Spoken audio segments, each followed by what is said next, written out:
Hello everyone, a very warm welcome to you all. So, in this video, we are going to discuss about the one person company, that is OPC, its meaning, features, advantages and disadvantages. Now, let's start with the meaning of OPC. OPC क्या हुआ? Companies act 2013 ने एक new concept को introduce किया है as one person company.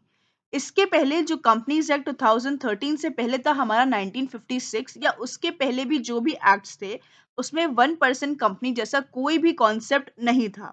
But companies act 2013 ने introduce किया है one person company. One person company is just like this sole proprietorship firm, लेकिन ओपीसी में सोल प्रोप्राइटरशिप फर्म जैसे फीचर्स उसके साथ साथ कंपनी के भी बेनिफिट्स इंक्लूड होते हैं।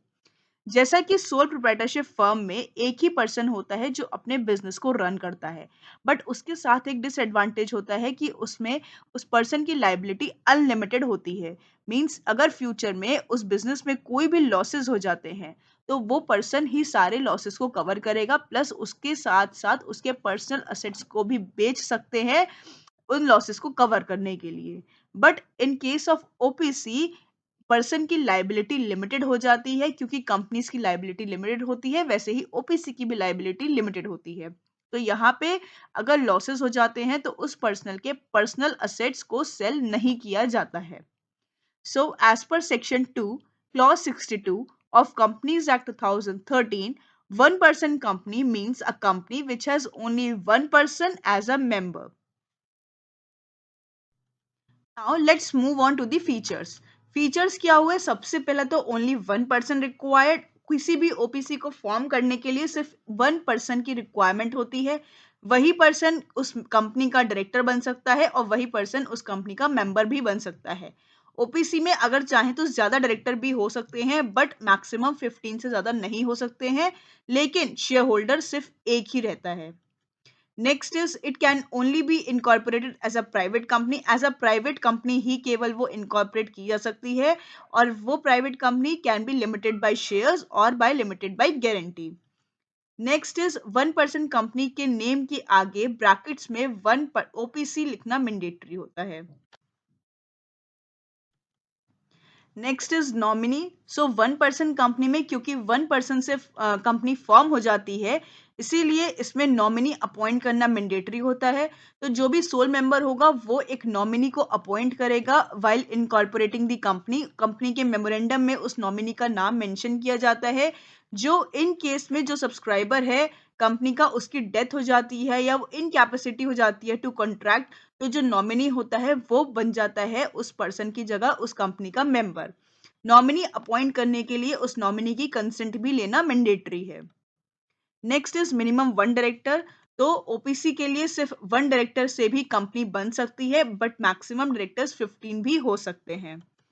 Next point is resident director. जो वो वन पर्सन जो उस ओपीसी का डायरेक्टर बनता है उसमें एक डायरेक्टर एटलीस्ट इंडियन रेसिडेंट होना चाहिए। इंडियन रेसिडेंट मींस जो प्रीसीडिंग फाइनेंशियल ईयर में एटलीस्ट इंडिया में रहा है फॉर 182 डेज। तो अगर वन डायरेक्टर है तो वो तो रेसिडेंट होगा ही होगा। अगर वन से ज्यादा है तो at least one director Indian resident होना मैंडेटरी है। Now the advantages. OPC company को कुछ एडवांटेजेस भी हैं, जैसे कि सेपरेट लीगल एंटिटी।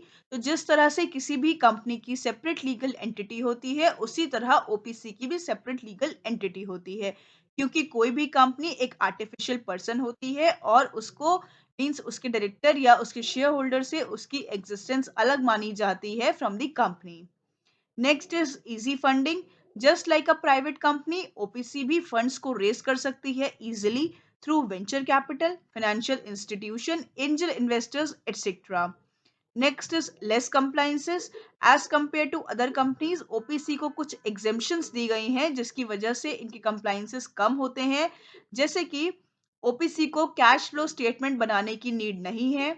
इसके साथ ही जो बुक्स ऑफ अकाउंट्स हैं या जो एनुअल रिटर्न्स हैं उसमें भी कंपनी के सीएस को सिग्नेचर्स करने की नीड नहीं होती है। यहाँ पे सिर्फ डायरेक्टर्स के सिग्नेचर से ही चल जाता है, और ओपीसी कंपनी को क्योंकि सीएस भी अपॉइंट करने की नीड नहीं होती है। Next advantage is limited liability. OPCs में लाइबिलिटी लिमिटेड होती है जितनी भी उनकी शेयर्स की वैल्यू होती है।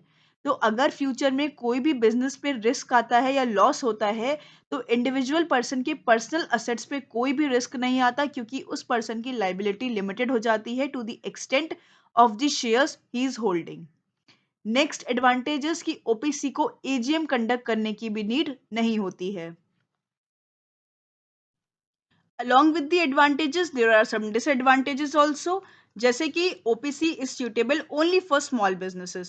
तो ओपीसी की अगर paid up share capital 50 lakh से ज्यादा हो जाती है या टर्नओवर 2 करोड़ से ज्यादा हो जाता है तो ओपीसी को कन्वर्ट करना पड़ता है into private limited company. Next is business activities को, तो कुछ बिजनेस एक्टिविटीज ऐसी हैं जिनको ओपीसी कैरी आउट नहीं कर सकती है।